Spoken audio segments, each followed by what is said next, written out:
How to change the delivery address in Shopee after placing an order. Hello everyone. In this video, I will show you how to change the delivery address in Shopee after placing an order.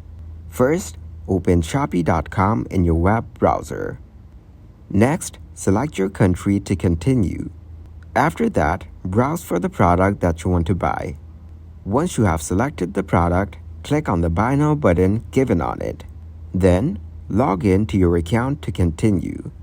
Select the quantity and again, click on Buy Now to continue.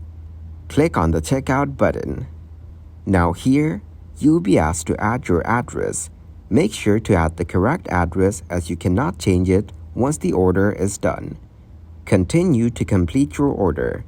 Thank you guys for watching this video. Hope you got some value. Make sure to like the video and subscribe to the channel to get notified for new videos. See you in the next one.